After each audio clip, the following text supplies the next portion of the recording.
Hello everyone, welcome back. I'm so glad you're here. Today we're going to create a Christmas scrapbook layout with the Home for Christmas collection.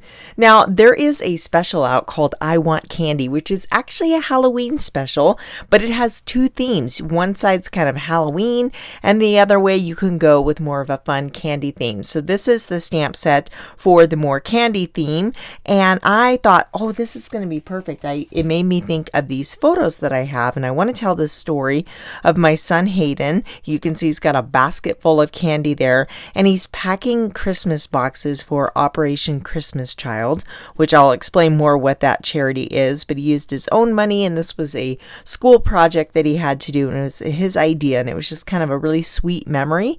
So I thought this candy stamp, and you can see it was Christmas time, and these are Christmas presents for kids in different areas of the world. So I wanted to bring in the Christmas feel, but then we're going to use the candy stamp. So I think this is going to be really fun. So let me clear these up and we will grab my VersaMat here. It probably sounds funny when I say we are going to grab my VersaMat, but I just feel like I'm crafting with you guys right here in the room with me, so I tend to say we. I'm not talking about myself in third person. So I've got my VersaMat, and then this is a piece of vanilla cardstock because that is the featured color in the Home for Christmas collection. You can see the background there is vanilla rather than the white daisy. These are all 3x4 photos. I have one in landscape and two in portrait mode. And I know I want to bring in the red plaid. I've got this red plaid. There's a lot of reds in the pictures and greens, so I think that complements it very nicely. And then I've got a couple strips. These were all scraps left over from other projects that I've created. So I always try to use my scraps when I'm creating, and I was looking at different options here. I don't really like the photos on the busier background. I like them on this a little bit better, plus the browns complement the tones in this photo here. But I thought that the photos stand out a little bit better, so I decided to use the wood grain side of this piece. And then I had these two strips, so I kind of just naturally was thinking, well, I could do something along these lines here and then have my photos kind of maybe in this orientation here. And I always like to do this where I'll stagger them. And imagine this could be a 4x6 photo. This could even be like a square photo. You know, you've got some flexibility. But when you stagger them like this, it creates nooks and crannies that make it very easy to put in your title or your journaling, some embellishments, anything of that nature. So this is kind of what I'm thinking, and we'll let it develop. Just for fun, I think that I want the vanilla showing all the way around. So I'm going to cut these strips down to 11.5. Let me make sure that we're going to have room for that. If I maybe overlap these a bit and tuck this in, yes, I should have plenty of room to make that work. So I'm going to go ahead and trim these. I'll be right back. Okay, let's see how this looks. Sometimes it's fun to just change things up, and I don't know if I want the red at the top and the green at the bottom or vice versa. I could go either way. Let's just see what looks best. And I might cut this in half and put the red. I like the red because it's bringing out all the reds in the photos. So I might cut that in half and do the red at the top and the bottom. There's lots of options.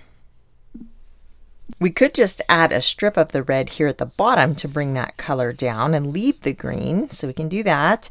And then I was looking at the sticker sheet. There's this border strip sticker with little bows on it, and I thought it was cute because it's present themed and like little bows on a present. There's also giving gifts and all wrapped up, and I think those might look kind of nice and go along with the theme of this layout.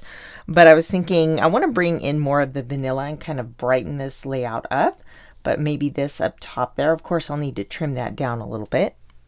I'm thinking about the title, so I've got my I Want Candy stamp, and I thought the Life is Sweet would be a good title because it kind of goes along with the theme. It was such a sweet thing that Hayden was doing to pick this project, and like I said, he used his own money, and I took him to the store, he picked out everything. There was lots of candy, of course, but he did put in like pencils and erasers, a little notebook, and there was like a cute little toy and a pair of socks in each of the boxes. So I thought it was just such a sweet thing. So maybe if I do a vanilla circle and stamp this on the circle, and I also want to use Sprinkle Goodness, and then we'll embellish with the candy pieces also. I'm thinking jade. This is lighter than this one, but jade is still a featured color in this paper collection. So I've already inked it up and practiced a few times. And let me grab my foam, put the foam cushion underneath your paper there, and you'll get a better impression. Let's go ahead and ink this up again here. Get it nice and inky. Okay, give it a, I think I'll put this right in the center. And just give it a moment to soak in. You don't want to lift up too quickly. Perfect. Now we can use this as our title element. I'll probably ink up the edges, but I'm just in the process of placing everything right now to see what direction I want to go. And I do like that. I'm going to take just a moment to ink up the edges with a very, very fine line of black. It'll be just very subtle, and then I will get everything adhered down. So just a little bit. Sometimes I like to go on and get like a big, wash of color on the edges, but we're just going to create that dimension by using black on the very, very edge. So I'll go ahead and get that done, and I'll be right back. All of my paper layers are adhered down. I do not have the photos attached or the circle because honestly, I'm not sure that I love that title. So I'm going to move on for now and do some stamping with the I Want Candy stamp. I've got the little Smarties candy on a block, and then this little bag of, it could be gumballs or just some type of little hard candy. I think it's the cutest.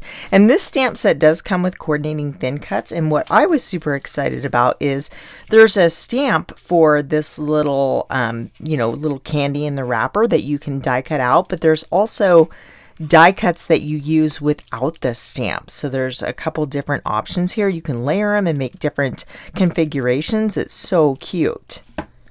I actually used this stamp set on one of my December daily layouts, and we were building gingerbread houses, so the candy theme tied in really well. But you can see there's the cute little gumball bag there, and then there's the I added some shimmer brush. You probably can't see it very well on camera, but there's one of the little die cut candies, and I just think they are so darn cute. And if you are curious about my December daily, stay tuned. The creative design team is collaborating very soon, and we're sharing all things December daily. A lot of us are going to be doing a flip through of our album, a whole album share, and we have our new December daily 6x8 sketchbook. So very exciting news. So stay tuned. If you're not already subscribed, hit that subscribe button so you don't miss when these videos go live.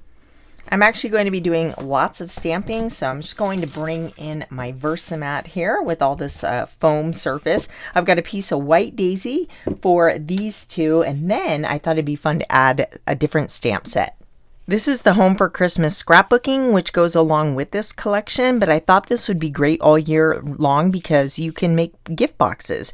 And I really like the layers. So you have the actual packages that has the kind of distressing and shading worked in, and then you stamp the detail work, and then you have the die cut bows that go over the top. So I'm going to make some of these because it's all about shipping out the gift boxes. So I thought these would be cute on the layout also.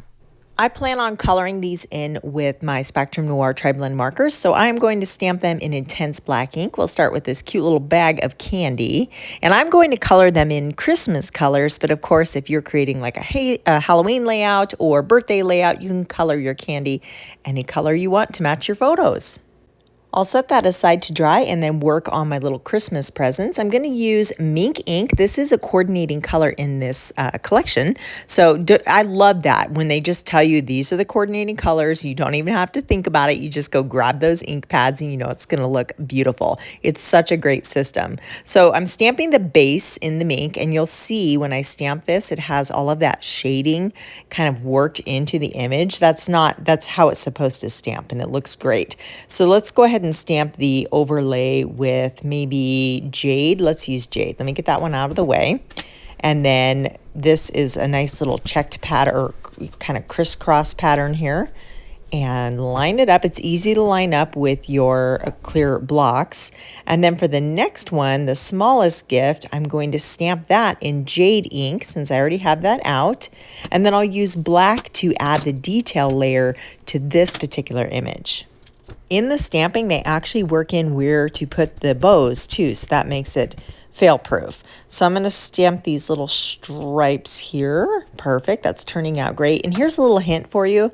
I'm going to die cut these so it will have a white border, but if your stamping layer, the detail layer, isn't lined up perfectly, just fussy cut along the edges and then you'll have a smooth edge. And these are squares and rectangles, so it's super easy to fussy cut out.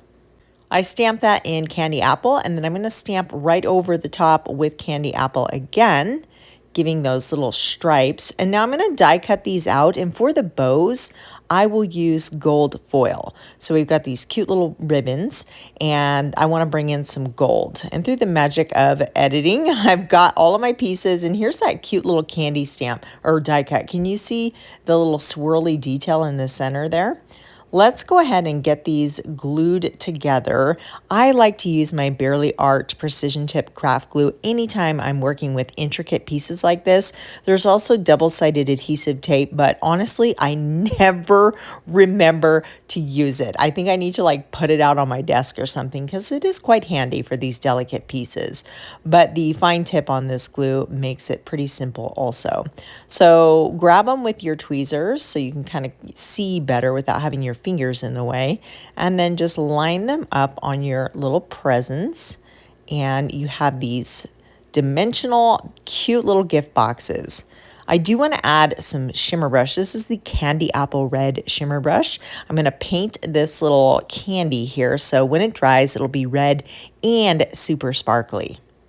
Now we're ready to color in our candies. I've got my dark red, light green, and brown gray tri-blend markers. So we'll start with the candy here. I'm going to color in the little candies inside in red. I have my lightest color of red. I'm going to color in those gumballs and then add just a little bit of shading with the medium color. Now these are round, so when you're adding your shading, you want to do that also kind of with a rounded edge. So I'm just coloring in the back half of those, and then I'll blend it in together with the light color once again. Since I have my red out, I'll go ahead and color my little row of Smarties, and I think that I'll make these green, red, and white. So I'm going to skip 2, and that way I can kind of fill them in, and every other one will be the next color. And I am adding a tiny bit of shadowing on the bottom. So then we'll move to the green, and again, white is my third color, so I'm just not coloring in that section. And then I'm going to use the darkest tone to add just the tiniest bit of shading on the bottom of the candy, and then we'll color the same green on the ribbons, so these coordinate beautifully. So where the ribbons kind of bunch together in the center, that's where you want to use your darker color, right? Because the fabric would be bunched, it'd look a little bit darker, and then as it gets out towards the edge of the ribbon, it would be lighter. Now anytime I have a white image, I like to add a little shading, brown gray, or there's the ice gray. In this case, I'm using brown gray, and just a tiny little accents of gray to give it shadowing and bring some dimension to that otherwise white background.